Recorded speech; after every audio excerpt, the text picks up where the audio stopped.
সমাজের উন্নয়নে সেবার অঙ্গীকার এই মূলমন্ত্র নিয়ে প্রতিষ্ঠিত চরপক্ষীমারী সাপোর্ট সোসাইটি একটি অরাজনৈতিক স্বেচ্ছাসেবী সংগঠন যা ১৬ই আগস্ট ২০২৪ সালে চরপক্ষীমারী ইউনিয়নকে নিয়ে কাজ করার জন্য আত্মপ্রকাশ করেছে।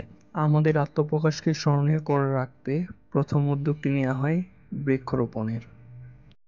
১৮ থেকে ২০ সেপ্টেম্বর ২০২৪ তারিখে চরপক্ষীমারীর বিভিন্ন জনগুরুত্বপূর্ণ স্থানে আমরা সফলভাবে এই বৃক্ষরোপণ কর্মসূচি সম্পন্ন করি।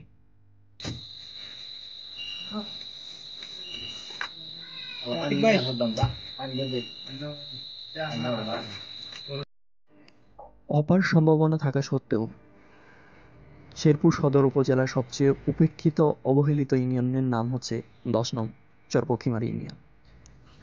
ক্ষমতার পালাবদল হয়, কিন্তু এই অঞ্চলের মানুষদের জীবনমান উন্নয়নের কোনো প্রচেষ্টাই করা হয় না। এখানকার মানুষদের জীবনমান উন্নয়নের জন্য প্রয়োজন ছিল সংগঠিত প্রচেষ্টা।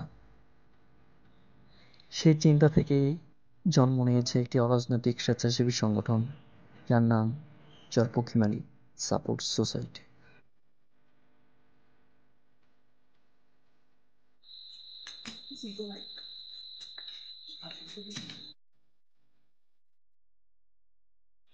প্রাকৃতিক ভারসাম্য রক্ষায় গাছের গুরুত্ব অপরিসীম, তাই আমরা চেয়েছি পরিবেশ সংরক্ষণের মাধ্যমে আমাদের কার্যক্রম শুরু করতে।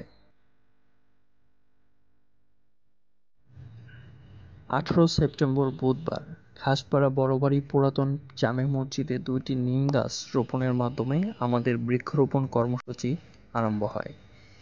একই দিন খাসপাড়া বাদুরবাড়ি জামে মসজিদ, মন্দিরজুত নতুন মসজিদ, চুনিয়ারচর গ্রামের চরপক্ষীমারী সরকারি প্রাথমিক বিদ্যালয়, চুনিয়ারচর গুরুস্থান এবং দিকপাড়া দারুল উলুম কওমি মাদ্রাসায় স্থানীয়দের সহযোগিতায় আমরা প্রথম দিনের বৃক্ষরোপণ কার্যক্রম সম্পন্ন করি।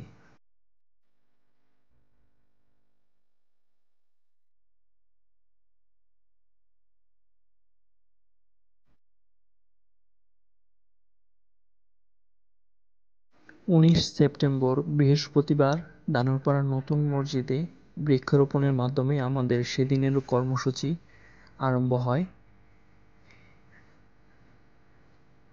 বাগলগড় পূর্বপাড়ে আমরা যেতে পারিনি, সেজন্য সেখান থেকে দুজন ভাই এসে ৬টি গাছ নিয়ে গিয়েছিল।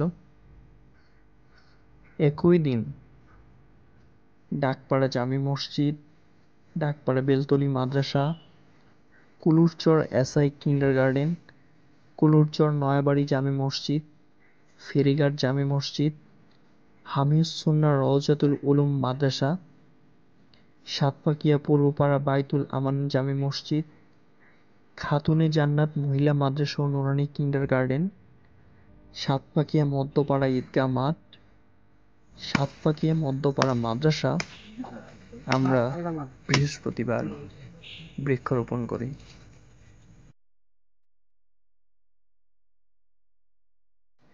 শেষ দিন শুক্রবার তথা ২০ সেপ্টেম্বর আমরা আলুরদিশারি পাবলিক স্কুল, মরাকান্দি নতুন মসজিদে বেশ কিছু গাছ রোপণ করেছি। এছাড়াও বিভিন্ন জায়গায় গাছ রোপণ করা হলেও আমরা লোকস্বল্পতা এবং সময় স্বল্পতার জন্য ফিল্মিং করতে পারিনি। স্থানীয় জনগণ ও প্রতিষ্ঠানের সহযোগিতায় আমরা এই কর্মসূচিকে সফলভাবে সম্পন্ন করতে পেরেছি। এটি আমাদের প্রথম পদক্ষেপ হলেও এই ছোট্ট উদ্যোগটি একটি বৃহৎ পরিবর্তনের সূচনা। চরপক্ষীমারী সাপোর্ট সোসাইটির কার্যক্রম শুধু বৃক্ষরোপণে সীমাবদ্ধ নয়।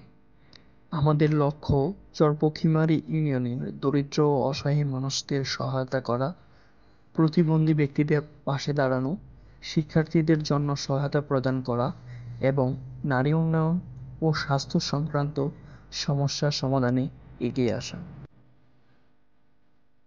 উল্লেখযোগ্য করার মতো একটা ব্যাপার, আমাদের প্রথম কর্মসূচি বৃক্ষরোপণ কর্মসূচিকে সাফল্যমণ্ডিত করতে হুমায়ুন নামে এক ভাই আমাদেরকে কিছু অর্থ সহযোগিতা প্রদান করে পাশে দাঁড়িয়েছিল।